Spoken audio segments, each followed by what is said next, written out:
Hey everyone, welcome back to Corporate Decoder, the place where we decode the financial news, and today Zoom is making some executive moves that might just surprise you.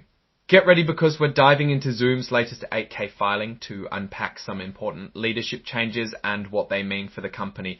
Alright, let's get straight to it. This is an 8K form, which is like a ticker tape for really significant events happening at a company that investors need to know about right away.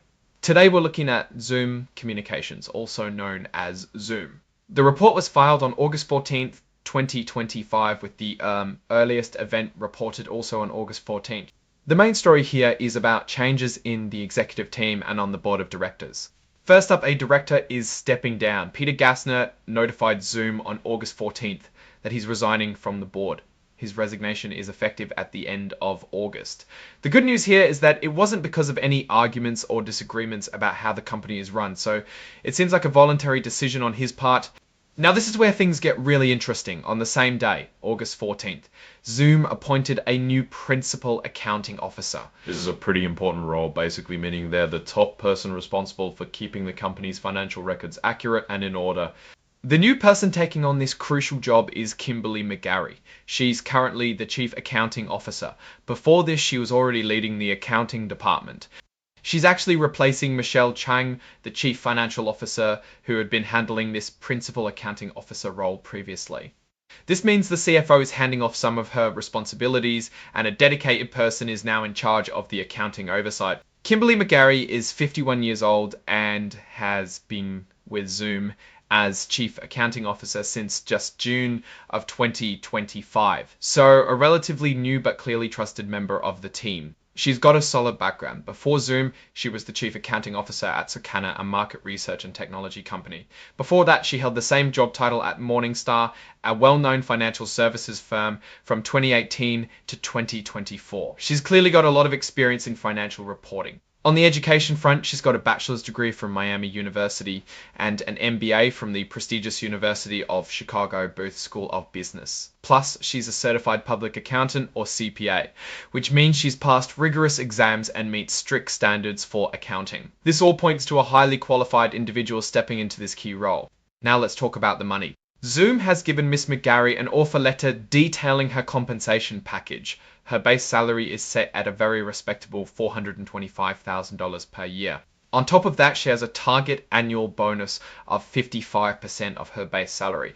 If she hits her performance goals, she could earn an extra significant amount, bringing her potential total compensation much higher. This bonus will be adjusted for the current fiscal year, meaning she won't get the full amount if she wasn't there for the whole year after the effective date. But it gets even better. Zoom is also granting her restricted stock units, or RSUs, with a target value of $4 million. RSUs are a way for companies to give employees ownership stakes.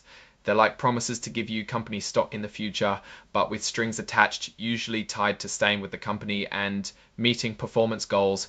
These RSUs are structured to vest over 4 years. This means she won't get all of them at once. A quarter of them will become hers after she's been with the company for 1 year. Then a smaller portion, about 6.25%, will vest every 3 months after that first year.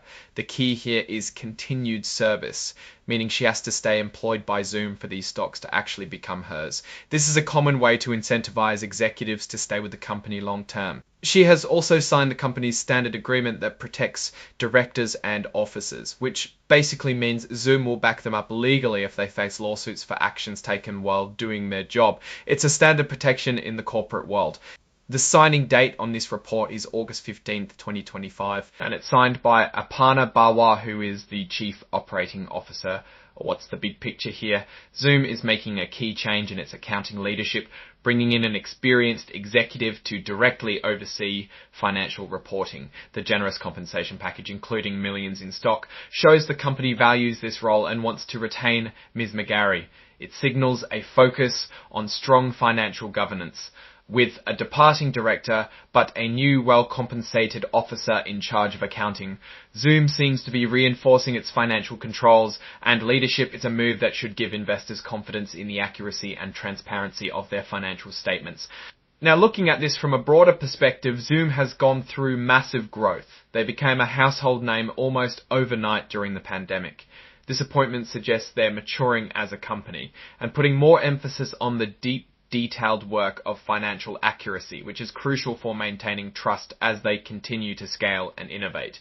It's not a flashy announcement, but these operational hires are often the backbone of a stable, growing business. What do you think about these leadership changes at Zoom? Does this appointment give you more confidence in the company's financial future? Let us know your thoughts in the comments below. If you found this breakdown helpful, please smash that like button and subscribe to Corporate Decoder for more insights into the world of business and finance. And don't forget to join our Discord community for even more discussions. The link is in the description below. Thanks for watching, and we'll see you in the next video.